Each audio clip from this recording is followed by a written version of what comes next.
Dios les bendiga, chicos. Bienvenidos a la clase juveniles de la Comunidad Cristiana para la Familia. Aquí quien les habla, su hermana Jenilyn Reyes, y hoy vamos a seguir conociendo a Dios.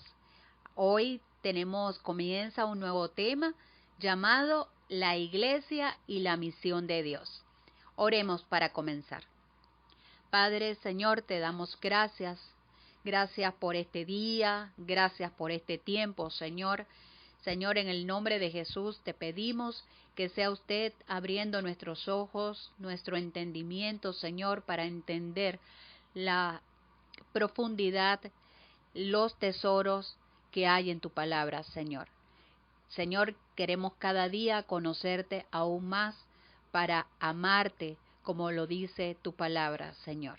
En el nombre de Jesús, amén y amén. Entonces comenzaremos a estudiar el tema de la Iglesia del Señor. Trataremos de dirigir este estudio hacia los aspectos más relevantes y significativos relevados en la palabra, en la Biblia, con respecto al grupo de seguidores y adeptos de aquel hombre, Jesucristo, que anduvo predicando un hermoso mensaje en Galilea, Samaria y Judea, haciendo numerosos milagros entre la gente de su pueblo, y que murió en una cruz en las afueras de Jerusalén, pero resucitó al tercer día para ascender hasta la diestra de su Padre Celestial. Abordemos entonces el tema de la Iglesia. Para poder responder qué es la Iglesia, vamos a usar unos vocablos que describen dicha institución, los que describen a los cristianos y las ilustraciones bíblicas que describen la Iglesia. Comencemos con los vocablos que describen a la Iglesia. La palabra iglesia en español es una transliteración del vocablo griego eclesia, la cual se usaba para describir una asamblea pública citada por un heraldo. Lo podemos leer en el libro de Hechos, capítulo 19, versículos 32, 39 y 41. Verso 32 dice, leo bajo la gracia del Señor. Unos, pues, gritaban una cosa y otros otra, porque la concurrencia estaba confusa y los más no sabían por qué se habían reunido. En el verso 39 nos dice, y si demandáis alguna otra cosa en legítima asamblea, se puede decidir. Y el verso 41 nos dice, y habiendo dicho esto, despidió la asamblea.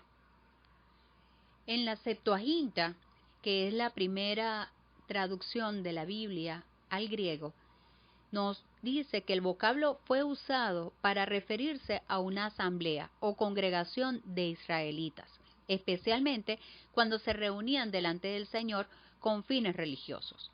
En el Nuevo Testamento, la palabra eclesia se usaba para mencionar a todo el cuerpo de cristianos de una ciudad. Lo vemos en Hechos 11, verso 22 y en el capítulo 13, verso 1. También se usaba para mencionar a una congregación. Lo podemos leer en 1 Corintios 14, 19, verso 35 también, y en Romanos 16, 5.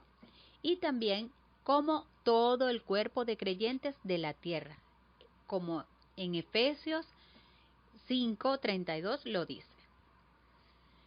Después de este análisis, podemos darnos cuenta que el énfasis de la iglesia no está en el templo o en el edificio donde se reúnen los creyentes, sino más bien en el grupo de estos. Podemos definir a la iglesia entonces como una compañía de personas llamadas del mundo, apartadas de él, que profesan y prometen lealtad a nuestro Señor Jesucristo. Vamos a ver ahora cuáles son los vocablos que describen a los cristianos. Para estudiar la naturaleza de la iglesia, usamos los vocablos con los cuales se nombran a sus integrantes. De esta forma, extraeremos información útil que apunta hacia las características de la iglesia. Tomemos nota. Entre estos otros vocablos, a los miembros de la iglesia se les denomina hermanos. La iglesia es una hermandad o comunión espiritual, donde todos los miembros tienen los mismos derechos y deberes. Todos formamos parte de la familia de Dios. Lo podemos leer en Efesios 2:19, que dice: así que ya no sois extranjeros ni advenedizos, sino conciudadanos de los santos y miembros de la familia de Dios. En esta familia se ha eliminado todas las diferencias. Ya no existe judío ni griego, no hay siervo ni libre, mujer ni hombre, sino que somos uno en Cristo, como lo dice en Gálatas 3:28. Dice: ya no hay judío ni griego, no hay esclavo ni libre, no hay varón ni mujer, porque todos vosotros sois uno en Cristo Jesús. El hecho de que todos seamos hermanos indica que todos tenemos un Padre en común, el cual es nuestro Dios. El otro vocablo que reciben los cristianos son creyentes. La denominación de creyentes indica claramente la vida del cristiano, la cual es una vida de fe. Para alcanzar la salvación, la persona necesita fe. Para sostenerse en Dios, esperando su venida, se necesita fe. Tenemos varias citas: Habacuc 2:4, Romanos 1:17, capítulo 3:26 y en la carta a las Gálatas 3:11. La fe es entonces un elemento inseparable de la vida cristiana. Sin ella nadie puede agradar a Dios. Por ello, los seguidores de Cristo que necesitan fe para seguirlo se les llama creyentes. Otro vocablo es santos. La santidad es otra característica inherente de la vida cristiana.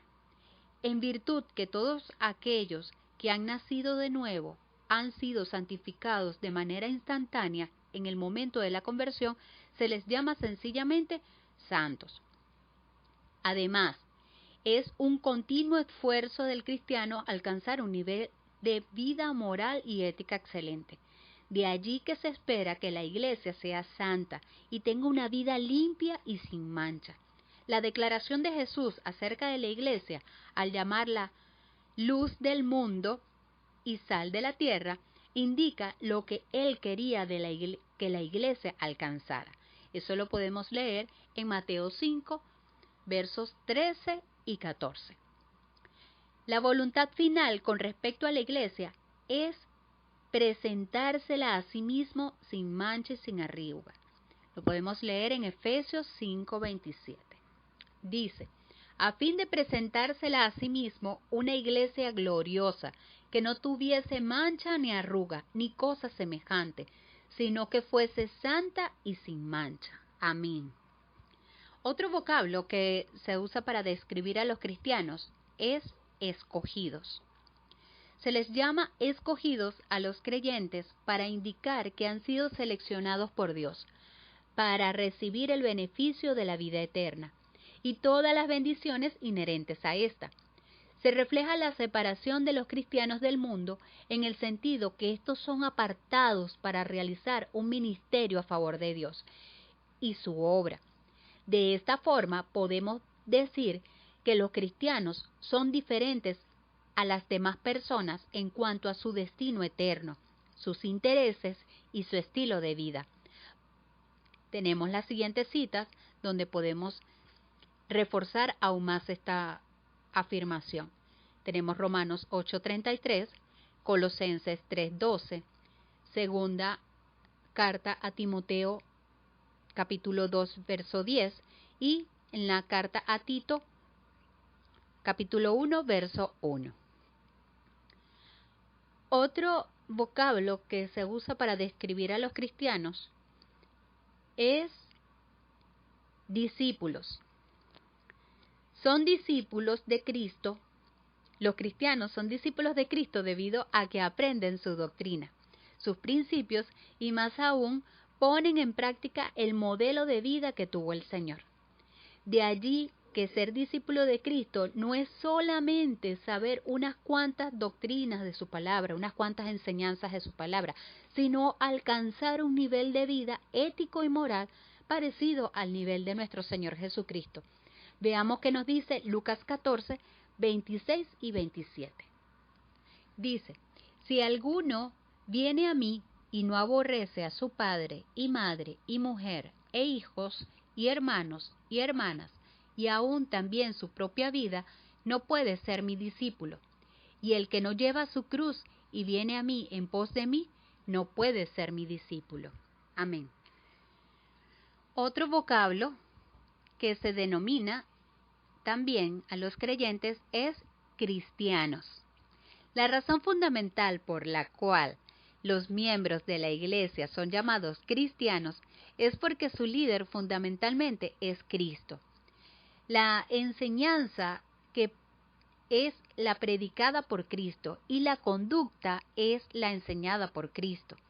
Además, el cristiano verdadero es aquel que ha entrado en una relación viva con su Señor, luego de haber sido salvado por la obra que Él realizó en el Calvario. Lo vemos en Hechos 11:26. Nos dice, y se congregaron allí todo un año con la iglesia, y enseñaron a mucha gente, y a los discípulos se les llamó cristianos por primera vez en Antioquía. En nuestro mundo occidental, la mayoría de las personas se autodenominan cristianos. Sin embargo, sus conductas contradicen abiertamente la conducta de Jesús. Además, abrazan doctrinas opuestas al espíritu del cristianismo. Es por eso que podemos afirmar que no todo aquel que se proclama cristiano realmente lo es. Otro vocablo que describe a los cristianos es los del camino. Esta denominación se le hizo a los cristianos de la iglesia primitiva en Hechos 22:4. Dice, perseguía yo este camino hasta la muerte, prendiendo y entregando en cárceles a hombres y a mujeres. Lo dice Pablo en Hechos 22. La razón era para identificarlos con los que practicaban el estilo de vida desarrollado por el Señor Jesucristo. Así, el camino representaba una manera de vivir y de comportarse que se diferenciaba del comportamiento normal de la época. La naturaleza de la iglesia también puede estudiarse en virtud de algunas ilustraciones que encontramos en la palabra de Dios, a saber, la figura del cuerpo, de la esposa y del templo. Veamos qué nos dice la figura del cuerpo de Cristo. La iglesia es el cuerpo de Cristo. Esto lo revela claramente la Biblia. Por supuesto que esto es una figura para comunicar una serie de verdades. Una es que la iglesia es un organismo y no solo una organización, entendiendo una organización como el grupo de individuos reunidos voluntariamente para cumplir ciertos propósitos, pero que adolece de vida propia. La iglesia es un organismo en el sentido que no es solo un grupo de personas, sino que es un grupo que posee vida, ya que las relaciones no son superficiales, sino vitales. Lo otro es que la iglesia depende de Cristo, ya que Él es la cabeza y por tanto de Él tomamos nuestra vida como iglesia. No en vano, el mismo Señor dijo en una oportunidad, separados de mí, nada podéis hacer. Cristo es el jefe máximo y único de la iglesia. Al ser la cabeza, se le coloca en el lugar más importante del cuerpo y de allí ordena todas las actividades y funcionamiento de éste. Los miembros de la iglesia también son diferentes unos de otros, así como todos los órganos del cuerpo son distintos en forma y función. También los miembros de la iglesia tienen distintas funciones, así como cada miembro del cuerpo posee una función diferente. De la misma forma, Dios ha dado un don diferente a cada miembro de la iglesia. Otra figura que encontramos es el templo de Dios. La figura del templo es de enorme significado, aún desde el Antiguo Testamento. En los tiempos anteriores a Salomón, la presencia de Dios se encontraba en el tabernáculo de reunión, específicamente en el lugar santísimo. Posteriormente, el lugar de adoración fue el templo de Jerusalén. En este recinto sagrado se manifestaba la presencia del Altísimo. En el Nuevo Testamento, al desaparecer el templo, se cambia el énfasis del lugar de adoración al conjunto de personas que adoran. Por esto se revela a través del apóstol Pedro que los creyentes somos piedras vivas, que estamos siendo edificados como templos espirituales. La misma idea la expresa Pablo cuando dice que somos templos de Dios. Eso lo podemos leer en 1 de Pedro 2:5 y en 1 Corintios 3:16 y en el capítulo 6, verso 19. De la comparación de la iglesia con un templo, podemos extraer las siguientes enseñanzas. Una, que la iglesia es santa, así como el templo es un lugar consagrado y santo. El carácter sacerdotal de la iglesia, en virtud de que en un templo existe un sacerdote que intercede ante Dios por los pecadores. Los creyentes son sacerdotes de Dios, que ofrecen oración y rogativas ante Él a favor de los hombres. La iglesia también está formada por adoradores, ya que el templo es un lugar consagrado para la adoración. Y otra verdad que podemos encontrar es que la presencia de Dios está reposando en la iglesia de la misma forma que residía en el tabernáculo y en el templo de Jerusalén. La última figura que vamos a estudiar en este día es la esposa del Cordero. Esta ilustración es usada en el Antiguo Testamento para referirse a Israel. De la misma manera se le denomina a la iglesia como la novia o la esposa del Cordero. Lo podemos leer en Segunda Carta a los Corintios 11:2, en Efesios 5:25 al 27, en Apocalipsis 19:7 y en el capítulo 22, verso 17. La verdad central de esta ilustración es la hermosa y perfecta comunión de Cristo con su iglesia. Así como la relación matrimonial es la más profunda de todas las relaciones, dándosele inclusive un carácter de vitalidad a esta relación. De la misma forma, la relación de Jesús con su iglesia será para siempre. Bueno, chicos, de esta forma hemos culminado con la clase del día de hoy, comenzando con el tema la iglesia y la misión de Dios. Que Dios me los bendiga, espero sea de provecho y espero escucharlos por el grupo de WhatsApp. Hasta la próxima semana. Dios los bendiga.